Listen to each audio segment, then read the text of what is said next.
الحسن ختلی، اور بعض اس کو ختلی بھی پڑھتے ہیں، تو بنیادی طور پہ مرشد صاحب کا نام حسن ہے۔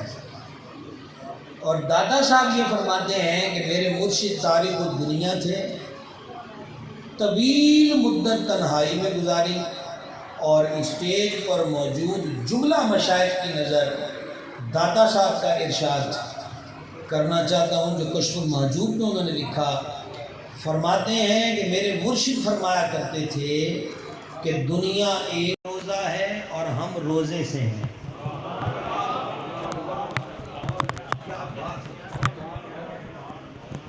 دنیا اور ہم، روزے کا معنی ہے رکے رہنا۔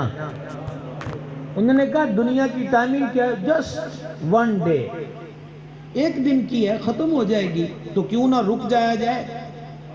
اور ہم رک گئے، اور ہم نے دنیا سے روزہ رکھ لیا، منہ موڑ لیا۔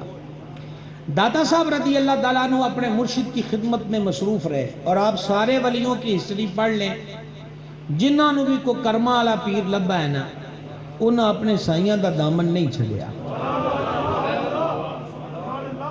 ہسٹری پڑھ لیں۔ داتا صاحب اپنے مرشد سے کتنا وابستہ تھے، اس کا اندازہ اس بات سے کر لیجئے کہ جب داتا صاحب کے مرشد پاک کا وصال ہوا تو پیر صاحب کا سر انور داتا صاحب کی گود میں تھا۔ حضور فیض عالم رضی اللہ تعالیٰ عنہ فرماتے ہیں، اب یہ بات بھی بڑے غور سے سنیے گا، یہ وہ باتیں آپ کو میں سنا رہا ہوں جو خود فیض عالم نے لکھی ہیں، اس میں کوئی قیاس اس کے اندر شامل نہیں ہے۔ فرماتے ہیں ایک دن میں مرشد پاک کو وضو کرا رہا تھا تو میرے دل میں خیال آیا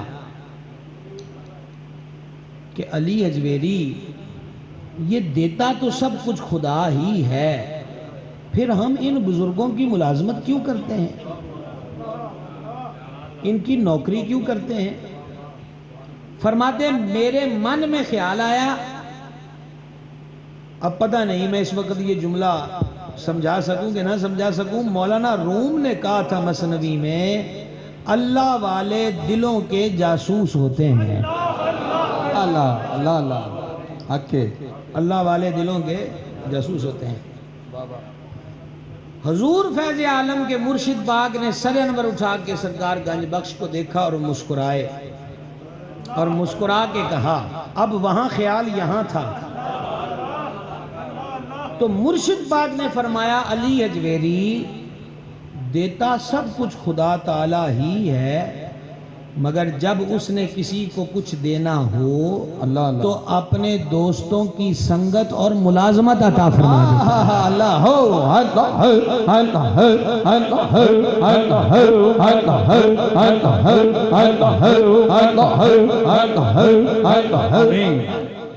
آپ نے غور کیا اس بات پر؟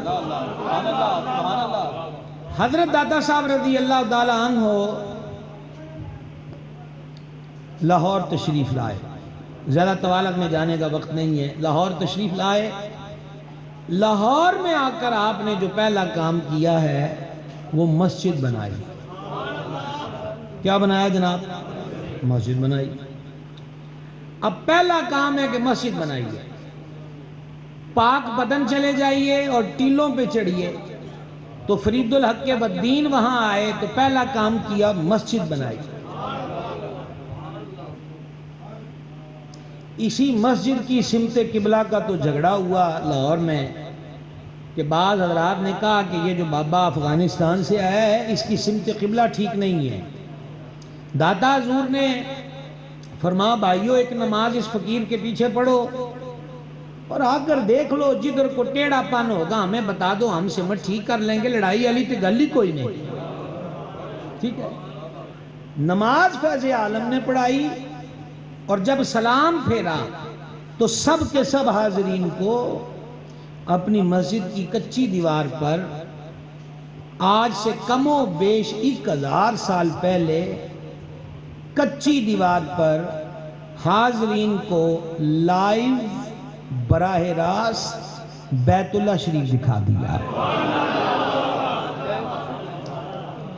یہ ٹیکنالوجیاں میاں تو کل کی بات ہے، ہزاروں سال پہلے دیواروں پہ جو منظر دکھائے جاتے تھے اس ٹیکنالوجی کو کیا کہتے ہیں؟ اللہ اللہ سبحان اللہ، کیا کہنا بابا، سبحان اللہ جی علامہ صاحب، سبحان اللہ، بہت خوب۔ اور اگر کہیں وہم پیدا ہو جائے کہ یہ تو بابوں کے قصے ہیں تو جناب یہ بات تو حدیث سے بھی ثابت ہے۔ سنائیں حدیث شریف آپ کو، سنیے۔ سید العالمین علیہ الصلوۃ والتسلیم معراج سے واپس تشریف لائے تو معترضین نے مختلف قسم کے اعتراضات قائم کیے، کیسے ہو سکتا ہے، کیسے ہو سکتا ہے؟ کہ رب کریم نے شروع چی مقدی مکا دیتی، سبحان اللہ دی اسرات کے لے جانے والا پاک ہے، سبحان اللہ، سبحان اللہ۔ تم جانے والے پہ نظریں ٹکا کے بیٹھو، کیسے چلے گئے ہو؟ ہمیں کیوں نہیں دیکھتے؟ ہم لے کر گئے ہیں، اللہ اللہ اللہ اللہ، ہم لے کر گئے۔ ان معترضین میں سے ایک گروہ ایسا تھا جو پورے کا پورا مسجد اقصی کے حدود 4 سے واقف تھا، اس کے در و دیوار، اس کے منبر و محراب، اس کی ونڈوز، اس کے دروازے، اس کے مینار اور اس کی گرینری سے واقف تھا۔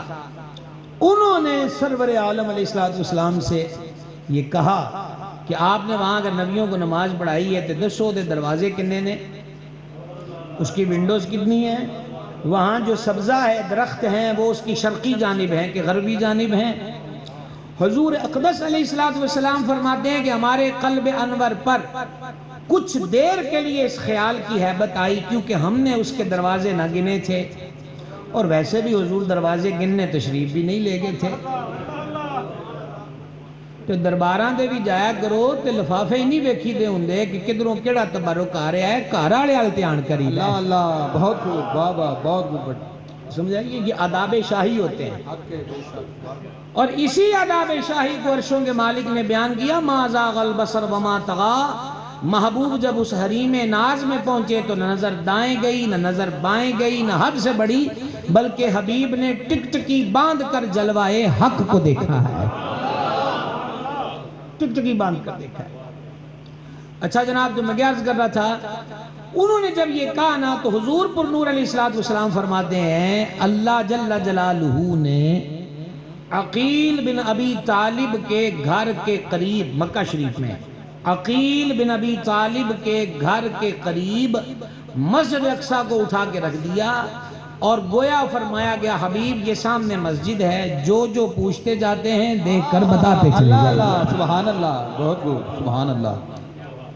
یہ ضمناً ایک دلیل کی بات کہہ دی، وگرنہ ہم تو صوفیاء کا تذکرہ کر رہے ہیں اور اہل محبت بیٹھے ہیں، اور اہل محبت دلائل کے محتاج نہیں ہوتے۔ تے او دے بھی منن دا ایڈا کی سواد ہے جڑا کتاباں دیاں لکھیاں لیناں نو ویکھ کے مننے۔ رب العزت نے تو یؤمنون بالغیب کی سمجھ جاری کی ہے کہ بن دیکھے ایمان لانے والے، بن دیکھے ماننے والے۔ حضور فیض عالم نے براہ راست سب کو بیت اللہ شریف دکھایا۔ سرکار گنج بخش فیض عالم رضی اللہ تعالی عنہ و ارضہ نے لاہور آمد سے پہلے مختلف ملکوں کے سفر کیے، آذربائیجان، نیشاپور، بخارا، سیستان، مصر، شام، پھر حرمین شریفین۔ مختلف بزرگوں سے آپ نے ملاقات کی۔ خود فرماتے ہیں کہ جب میں خراسان گیا تو 300 اللہ کے نیک بندوں درویشوں کی میں نے صحبت و زیارت سے شرف پایا ہے۔ آپ ایک علاقہ ہے کمند، صرف ایک بات آپ کے سفر کی سنانا چاہتا ہوں۔ دادا صاحب فرماتے ہیں وہاں پر ایک بزرگ تھے ادیب کمندی یا ادیب کندی رحمہ اللہ، مجھے ان کا پتہ چلا تو میں گیا، وہ 20 سال ہو گئے تھے کہ کھڑے تھے۔ کتنے سال؟ 20 سال۔ صرف نماز میں اتحیات میں بیٹھتے تھے۔ حضور فیض عالم فرماتے ہیں کہ میں نے اس سے پوچھا کیا سبب ہے، 20 سال بڑا پینڈا ہے، آپ کھڑے ہیں؟ انہوں نے کہا اے علی اجویری، ابھی مشاہدہ حق میں اس قابل نہیں ہوا کہ بیٹھ کر کروں، ابھی میری حیثیت یہی ہے کہ مشاہدہ حق میں قیام تعظیمی پر رہا۔ اللہ اللہ، بہت خوب، واہ واہ، سبحان اللہ۔ مشاہدہ حق میں قیام تعظیمی پڑھا. سمجھ آئیے؟ ہم تو مدینہ شریف بھی چلے جائیں تو 2-3 منٹ تحیات کی صورت میں بیٹھیں گے، ایسا ایسا پاؤں کھلتے جائیں گے، پھر چوکڑی ماریں گے، پھر یوں پیچھے ہو جائیں گے، پھر اتھے آ کے جاندیاں بھی ہار پوانے نے تے آندیاں بھی پوانے نے، اور لسٹ نکال کر دیکھیں کہ وقت کیسے گزرا. ادب کے سانچے میں ڈھلے رہے ہیں یا وہاں بھی خواہشوں کے پیرو رہے ہیں؟ تعظیم ہمراہ رہی ہے یا بے ادبی میں گمراہ رہے ہیں؟ ادب سب کچھ ہے. اور صوفیہ فرماتے ہیں جس نے جو پایا 2 چیزوں سے پایا، ایک ادب، ایک خدمت. جناب جی میں آپ کو صوفیوں کے ڈیرے پہ تصوف کا سبق پڑھا. سبحان اللہ. بہت سرکار نظام الحق کے بدین نظام الدین اولیاء محبوب الہ علیہ رحمت کے ملفوظات شریف میں ہے جس نے خدمت کی وہ مخدوم ہوا. اللہ اللہ. خدمت کے بغیر کوئی مخدوم نہیں ہوتا. کہ جے جمدے ذہن چ خیال پہ جائے نا کہ آپا مخدوم ہونا ہونا گو در لبنی کوئی شے نہیں. تصویروں کا مخدوم تو بن سکتا ہے، حقیقت کا نہیں. حقیقت کا مخدوم وہ ہوتا ہے جو دلوں پہ راج کرتا ہے. نعرہ تکبیر، نعرہ رسالت، علی حق نعرہ حیدری، ذو سیدنا صدیق اکبر. اللہ اللہ. جس نے جو پایا خدمت اور ادب سے، خدمت اور ادب سے، خدمت اور ادب سے. یہ حضور پر نور سرکار صدیق پاک کا نعرہ لگا رہے ہیں. یہ 2 چیزیں تو ان کی ذات میں ہیں، خدمت اور ادب. خدمت اور ادب. حق. سبحان اللہ.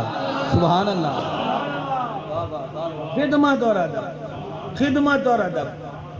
گرامی قدر راز حضور فیض عالم کی سفر کی بات آپ نے سن لی. اب قیام لاہور میں آپ نے کیا کیا؟ یہ محمود غزنوی کا دور تھا، داتا حضور کے بچپن شریف کا دور جو تھا، سلطان محمود غزنوی علیہ رحمت کا. غزنویوں کی تلواریں لاہور پہ راج کر رہی تھیں، لیکن سب کے دلوں میں ایمان نہیں آیا تھا. اللہ کا ولی وہ ہوتا ہے جو عشق الہی کی تلوار لہرا کے آتا ہے. وہ کفر مار دیتا ہے اور دلوں میں اسلام داخل کر دیتا ہے. داتا گنج بخش رضی اللہ عنہ نے لاہور میں جلوہ گر ہو کر کفر مارا، اور آپ شاید کہ حیران ہو کہ نہ ہو، داتا سرکار رضی اللہ عنہ نے لاہور اپنی مسجد میں بیٹھ کر جہاں 5 وقت کی نماز پڑھائی ہے، وہاں لاہور کے بچوں کو قرآن بھی پڑھایا ہے. سبحان اللہ. اللہ اللہ. اللہ اللہ. اب ہمارے ہاں کہتے ہیں، ہمارے ہاں تو فقیری یہ ہے کہ لمبے بال کمر تک رکھ لو، ہاتھ میں 15-20 انگوٹھیاں پہن لو، کڑے پہن لو. درویشی یہ فیشن دا فیشن، درویشی دی درویشی. باقی سانو لال پیلے کھٹے نیلے پیلے تاگے لب گئے، جداں دا لیڑے اداں دا تاگا بنیا، نالے بزرگاں دا نا نالے فیشن. کملے ہو گئے ہو کو بابیاں کڑے دیتے نے کہ تسی کڑے پاؤ. بابیاں دا تا ایک سبق ہے کہ محبوب خدا دے کڑے ویچ آ جا، نجات پا جا. ہم وہ نلیک لوگ ہو گئے. معذرت کے ساتھ الفاظ کی تلخی کی معافی چاہتا ہوں. 31 سال کا میرا سفر ہے، اللہ اکبر. دنیا دیکھ چکے ہیں، یہ تلخیاں بے جا نہیں ہیں. اب لوگ پوچھتے ہیں جناب منڈا ہویا ہے، یا میں کہتے ہیں میرا فلانا نام ہے، تو آپ بتائیں کون سا نگینہ میرے نام کا صاحب لگا کے بتائیں. اوہ پتھر بھی کبھی تقدیر بدلتے ہیں، نگینوں سے تقدیر نہیں بدلتی، مدینے میں تقدیر بدلتی ہے. اللہ ہے، اللہ ہے، اللہ ہے، اللہ ہے، اللہ ہے، اللہ ہے، اللہ ہے، اللہ ہے، اللہ ہے، اللہ ہے، اللہ ہے، اللہ ہے، اللہ ہے، اللہ ہے. اللہ اللہ. تو حضور گنج بخش فیض عالم رضی اللہ عنہ دل بدلے ہیں. اور باقی جن چیزوں کے پیچھے ہم آج پھر رہے ہیں کہ کوئی شوبدہ دکھائے، کوئی انہونی شے دکھائے، اس انہونی نے ہمیں انہونا کر دیا. دادا صاحب کے دور کا مشہور جادوگر ہے، لوگوں سے ظلماً جبراً دودھ وصول کرتا تھا. کوئی دودھ نہ دیوے تو شام کو اس کی بھینسوں کے تھنوں سے خون برآمد ہوتا تھا. حضور فیض عالم تشریف لے گئے تو بڑھڑی مائی دکھی جا رہی ہے، فرمایا پٹھے جو آپ پانے ہوتے دودھ کی آپ پیا کرو. انہوں نے کہا اس جوگی کو نہ دیں تو خون نکلتا ہے، فرما فکر نہ کرو خون نہیں نکلے گا۔ ولی آسانی پیدا کرتا ہے، درویش راستے کو کشادہ کرتا ہے، تنگ نہیں کرتا۔ تو سمجھ آئی جی گل؟ درویش راستے کو تنگ نہیں کرتا۔ چنانچہ وہ اس نے دودھ نہ دیا جوگی کو، شام کو ڈر تو تھا، ہمارے پنجابی میں کہتے تاراں کڈیاں، ڈرتی ڈرتی نے تو دیکھا کہ دودھ تو صاف تھا۔ ایک گھر سے دوسرے گھر، دوسرے گھر سے تیسرے گھر، الغل جوگی کا دندہ چوپٹ ہو گیا۔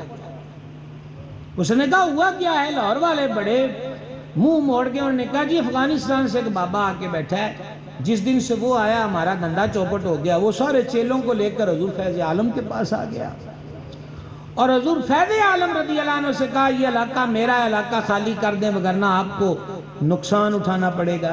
حضور فیض عالم نے مسکرا کے فرمایا اسی کیڑا آپ بیٹھے ہیں، سانو سائیاں بٹھایا ہے۔ حق ہے، اسی کیڑا بابا۔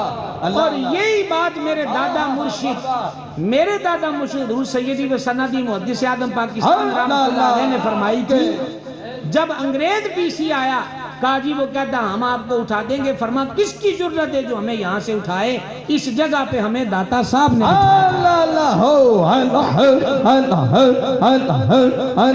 آمین۔ گرامی قدر حضرات، چنانچہ اس نے اپنے مختلف قسم کے کرتب شرطب دکھائے، آگ کے گولے پھینک رہا ہے۔ آپ نے فرمایا تیرے کل آخری شے کی ہے؟ تو اس نے جندر پڑے ہوا میں اڑنے لگ گیا۔ فرمایا اس سے بھی آگے کوئی چیز ہے؟ کہا جی نہیں۔ فرمایا یہ جو فن تو نے پایا ہے کتنی دیر میں؟ اس نے کہا جی 25 سال کی تپسیا ہے، جس کے رزلٹ میں مجھے ہوا میں اڑنا آ گیا۔ آپ نے اپنے جوڑوں کو حکم دیا کہ ذرا جاؤ، سرکار فیض عالم کے نالین فضا میں گئے اور اس کے سر پہ لگے۔ فرمایا پاگل ہو گیا ہے، 25 سال کی تپسیا اور جوگ کے بعد تو نے جو کمال کمایا ہے وہ کمال تو ہم فقیروں کی جوتیوں کے اندر بھی موجود ہے۔ اللہ اللہ، حضور فیض عالم، حضور فیض عالم، حضور فیض عالم، اللہ اللہ۔ اور پھر کیا ہوا؟ وہ سیدھا حضور کے قدموں میں گرا، اور ولیوں کا ایک ہی طریقہ ہے کہ جیڑا پھر شرمندہ ہو کے پیران سے ڈگ جائے اے پھر انہوں سینے نہ لا لیں دینے۔ تو سرکار گنج بخش نے اسے سینے سے لگایا اور اس کو کلمہ پڑھایا، اور اس کو پہلا مرید ہے داتا صاحب کا، اور داتا صاحب نے اس کو لقب دیا شیخ ہندی۔ اور اب بھی آپ حضور کے قدموں کی طرف سلام پیش کریں تو دانی طرف جو بار 2 مزار ہیں، ایک پہ شیخ لطفی اور ایک پہ شیخ ہندی لکھا ہے۔ یہ شیخ ہندی وہی جادوگر تھا جسے داتا صاحب نے اپنے دامن میں لیا، کلمہ پڑھایا، اور داتا صاحب کا پہلا مرید ہے۔ جب نظر لطف و کرم کی شیخ ہندی پر پڑی، کر دیا قطرے سے دریا آپ نے یا گنج بخش۔ اللہ اللہ۔ لو جی یہ مختصر تذکرہ ہو گیا سرکار گنج بخش فیض عالم کا۔ اور اب ہم چلیں سرہند شریف۔ حق، سرہند شریف، اور ویسے میں الحمدللہ سرہند شریف حاضر ہوا ہوں۔ سبحان اللہ، سبحان اللہ۔ حضرت